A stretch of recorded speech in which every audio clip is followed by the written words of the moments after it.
The Zarn Dominion had long believed in the supremacy of preparation. Their greatest fortress, Drazkair, was the culmination of 100 years of engineering, resource exploitation, and military paranoia. Once a lifeless rock orbiting a dying sun, the Dominion turned it into an unbreachable bastion, layered with 10 concentric orbital defense rings, each powered by captive stars, wrapped in shield arrays capable of withstanding supernova-level forces. Its planetary surface was carved into hardened strata of living metal, immune to EMPs, matter conversion weapons, and nanite degradation. They installed atmosphere-eating sentries, moon-sized AI-controlled turrets, hyperspace dampeners, and thousands of anti-FTL interdictors. Inside its core was the Dominion's highest military command, the Supreme War Council, surrounded by billions of soldiers, automated factories, and population centers built deep beneath miles of armor. It was not merely a military station, it was a statement. Drazkair was invincible. It had survived 5 major incursions, erased 2 rebellion fleets, and had become a symbol of power across the galaxy. But the Dominion's greatest error was not underestimating alien species, it was forgetting humanity.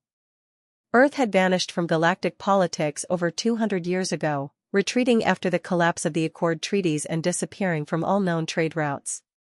Most thought humanity had gone extinct or regressed. A few believed they were hiding, but no one took it seriously. That changed when an unknown vessel, sleek, dark, and without transponder, was detected on the edge of the Drazkair system. The Dominion's border monitors labeled it as an unidentified anomaly. No known drive signature. No warp trail. No subspace ripples. Yet it was there, approaching slowly, as if daring them to notice. At first, they laughed. A single ship? Against Drazkair? They sent a dozen interceptors to greet it. None returned. No explosion. No signal. Just silence. Alarmed, Dominion Command activated the outer defense ring. Thousands of AI gun platforms targeted the object, designated it as hostile, and unleashed a barrage of graviton beams, positron lances, entropy torpedoes, and weaponized temporal collapse fields. And yet, nothing. The ship kept coming. Not fast. Not evasively. Just steadily, silently, like death itself. As it entered the inner sensor grid, its designation updated, EHS Oblivion, Terran origin, level unknown. Panic began to bloom. This was a human ship. And not just any, it was something no Dominion database had recorded before. It bore no call signs, gave no warning. Then, as Oblivion reached the perimeter of the final orbital ring, something impossible happened, time around it bent. Dominion observers reported clock systems malfunctioning. Stars near the vessel flickered unnaturally. The ship activated a field, unnamed, unknown, unreadable. Every defense system around Drazkair, hundreds of thousands of autonomous units, went dark. No explosions. No EMP. Just deactivation. The entire defense ring shut down as if unplugged from reality. Then came the planet's turn. Drazkair's planetary shields, once considered the strongest in the galaxy, began to shimmer.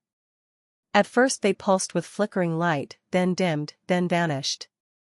Inside the command chamber, the Supreme War Council shouted conflicting orders, activating failsafes buried beneath the crust, reactor overloads, planetary phasing, even partial warp escape, but none of it responded.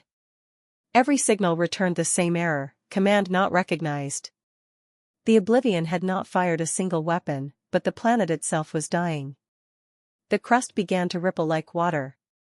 The surface buckled inward, gravity fluctuated violently, and structures built to withstand singularity impacts began to fracture like glass. From orbit, the planet seemed to melt. Buildings didn't explode, they dissolved. Citadels bent inward and vanished. One by one, entire cities collapsed into microscopic threads of light and disappeared. The sky turned black, not from smoke, but from absence.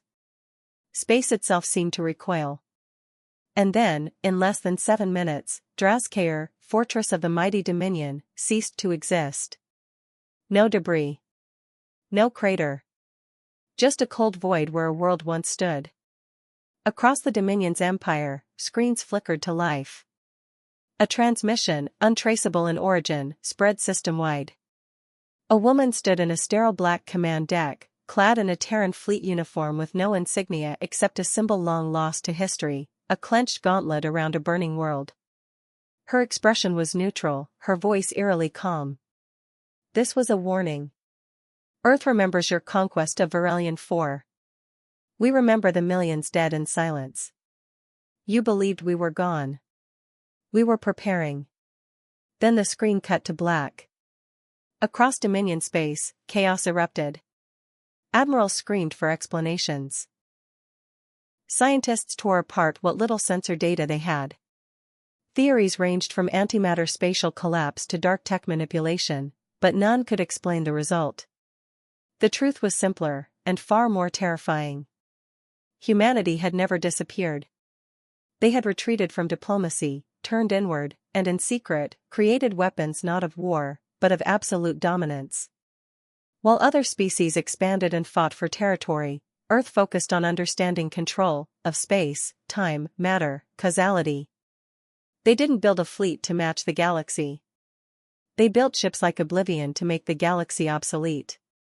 Weeks after the incident, remnants of the Dominion tried to retaliate. Probes sent toward Sol were intercepted before leaving their own systems. Fleets dispatched toward Earth never returned.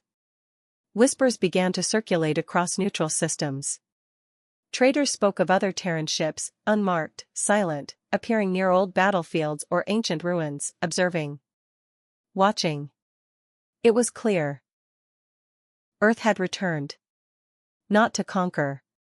Not to save. But to remind the stars that humanity had never been weak, only quiet. And now that silence had ended, with a single ship erasing a planet fortified for generations, in mere minutes.